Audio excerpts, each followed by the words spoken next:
Assalamualaikum warahmatullahi wabarakatuh. Halo semuanya, kembali lagi di video channel saya. Perkenalkan, nama saya Manti Gusti, saya dari Prodi Ilmu Kelautan Universitas Pontianak. Jadi di video kali ini saya akan menjelaskan materi tentang mikrobiologi laut yang berjudul Peran Mikroba di Perairan. Yang pertama itu ada fermentasi hasil perikanan, proses penguraian senyawa kompleks atau protein lemak dalam ikan atau udang menjadi senyawa yang lebih sederhana oleh aktivitas mikroorganisme, terutama enzim yang dihasilkannya. Tujuannya yang pertama ada pengawetan, menghasilkan asam, alkohol atau senyawa antimikroba. Yang kedua, menciptakan cita rasa, aroma, dan tekstur yang khas. Dan yang ketiga ada meningkatkan nilai gizi atau terkadang melibatkan mikroba alami dari ikan atau lingkungan atau starter ditambahkan. Yang pertama ini ada fermentasi peda. Definisinya, peda adalah produk ikan fermentasi, biasanya ikan kembung, dengan penambahan garam, penggaraman basah atau kering yang difermentasi selama periode tertentu. Proses ini melibatkan dua tahap utama. Yang pertama ada penggaraman, osmosis, dehidrasi parsial, dan kedua fermentasi pematangan atau ripening. Fermentasi peda, bahan baku dan lingkungan. Bahan baku utama itu adalah ikan kembung, bahasa latinnya Restreliger sp, garam NaCl. Lingkungan fermentasinya kadar garam tinggi, lingkungan selektif. Yang kedua awalnya aerobik, kemudian menjadi anaerobik, terutama di bagian dalam tumpakan ikan atau wadah. Yang ketiga ada suhu lingkungan, yaitu tropis.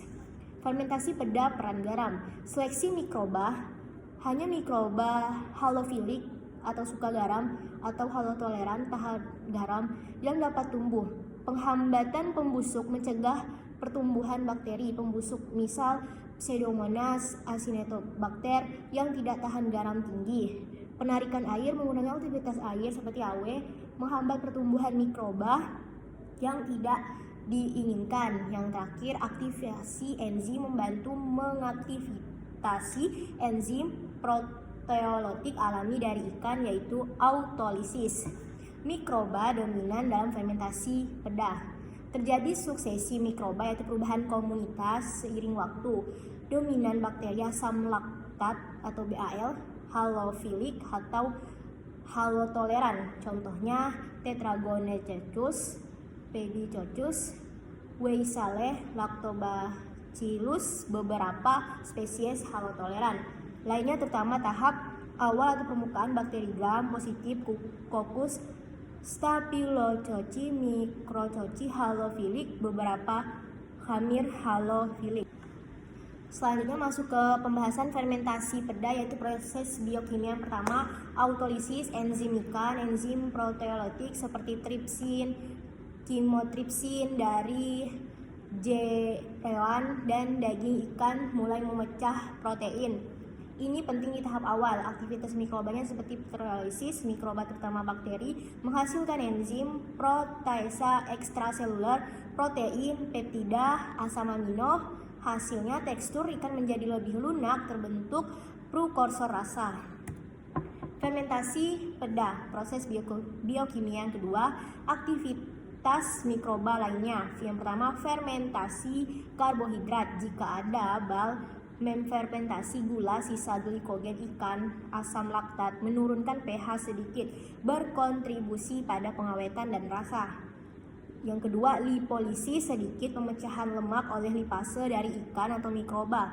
Asam lemak bebas berkontribusi pada aroma. Dan yang ketiga, produksi senyawa aroma, pembentukan senyawa volatil, ester, aldehida, keton dari pemecahan asam amino dan lemak. Fermentasi peda di hasil akhir. Yang pertama itu teksturnya lebih lunak akibat proteolisis. Yang kedua, aroma dan rasanya itu khas peda, gurih, umami dari asam amino seperti glutamat, sedikit asam dan asin. Yang ketiga, pengawetannya kombinasi garam tinggi dan sedikit penurunan pH oleh bal. Peralihan dari ikan ke udang. Kita telah melihat fermentasi ikan peda yang didominasi penggaraman dan proteolisis. Sekarang kita beralih ke produktif berbasis udang atau rebon yang prosesnya sangat berbeda.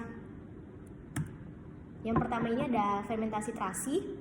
Definisinya, Terasi atau belacan adalah produk fermentasi berbentuk pasta dibuat dari udang kecil, yaitu rebon, asetes, sp, atau ikan kecil melalui proses penggaraman atau penjemuran dan fermentasi pemeraman. Warna bervariasi merah muda, coklat, ungu, tergantung bahan baku dan proses. Fermentasi terasi, bahan baku dan proses. Bahan bakunya itu rebon atau biasa disebut nama latinnya itu Acetes sp atau udang atau ikan kecil garam NaCl. Proses umumnya yang pertama pencampuran rebon tambah garam, yang kedua penjemuran dehidrasi parsial mengurangi AW, yang ketiga penumbukan atau penggilingan, yang keempat pemeraman atau fermentasi. Seringkali anaerobik dibungkus atau dipadatkan, bisa berulang jemur, tumbuk, peram. Masuk ke pembahasan fermentasi terasi, yaitu lingkungan fermentasi. Kadar garam yang tinggi tapi mungkin sedikit lebih rendah dari pedah, tergantung jenis terasi. AW aktivitas air relatif rendah karena penjemuran. pH-nya cenderung netral atau basah, alkalis. Ini berbeda dari fermentasi asam seperti yogurt atau pedah yang sedikit asam. Kondisi pemeraman itu umumnya anaerobik.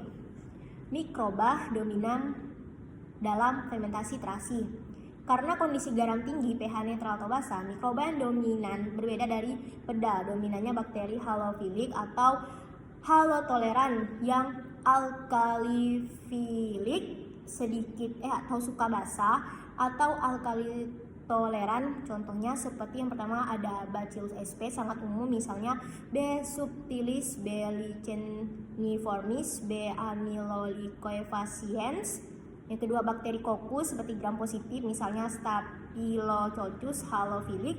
Yang ketiga terkadang ditemukan BRAL, misal Tetragonecticus, tapi perannya mungkin tidak sedominan di pedah. Masuk ke fermentasi terasi, proses biokimia 1. Yang pertama ada proteolisis kuat. Ini adalah kunci fermentasi terasi. Enzim proteasa terutama dari Bacillus sp sangat aktif pada pH netral atau basah. Protein dari karbon, peptida, asam amino sangat banyak. Penting terjadi deaminasi asam amino, pembuangan gugus amino menghasilkan amonia NH3. Produksi amonia inilah yang menyebabkan kenaikan pH menjadi basah. Yang kedua fermentasi terasi, proses biokimia. Produksi senyawa aroma rasa. Yang pertama ada anomia NH3 memberi aroma tajam khas terasi. Yang kedua asam amino, terutama asam glutamat, memberikan rasa umami atau gurih yang kuat. Senyawa volatil lain hasil pemecahan asam amino dan lemak oleh lipase dari mikroba. Senyawa sulfur, ester, dan lain-lain berkontribusi pada kompleksitas aroma. Yang keempat ada pigmen, reaksi Maillard saat penjemuran atau pemasakan, dan pigmen astaxanthin dari udang berkontribusi pada warna. Fermentasi terakhir yaitu hasil akhir dari terasi, dari teksturnya itu pasta padat, hasil pertumbuhan dan dehidrasi. Yang kedua aromanya itu tajam, menyengat, khas amonia tapi juga gurih. Rasanya sangat gurih, umami tinggi, asin, pengawetan kombinasi garam tinggi, AW rendah, dan pH tinggi basah, lingkungan ekstrim yang menghambat banyak mikroba pembusuk. Perbandingan kunci pedah dan terasi. Yang di sini ada 3 perbandingan, itu fitur fermentasi pedah dan fermentasi terasi yang bisa kalian lihat dan kalian bahas sendiri. Dan yang terakhir ini saya akan membahas tentang kesimpulan dari pembahasan mikroba ini. Mikroba perairan terutama bakteri halofilik adalah aktor kunci dalam fermentasi produk perikanan tradisional. Kondisi lingkungan, terutama kadar garam dan ketersediaan oksigen, menyeleksi mikroba yang tumbuh. Fermentasi pedah didominasi proteolisis, autolisis, dan mikroba, dan sedikit fermentasi asam laktat, pH stabil atau agak asam. Fermentasi terasi didominasi proteolisis kuat oleh bakteri seperti Bacillus, produksi amonia, pH basah alkalis, rasa umaminya kuat. Yang kedua, proses menunjukkan adaptasi mikrobiologi yang luar biasa untuk pengawetan dan menciptakan rasa. Terima kasih pembahasan dari saya. Kurang dan lebihnya mohon maaf. Wassalamualaikum warahmatullahi wabarakatuh.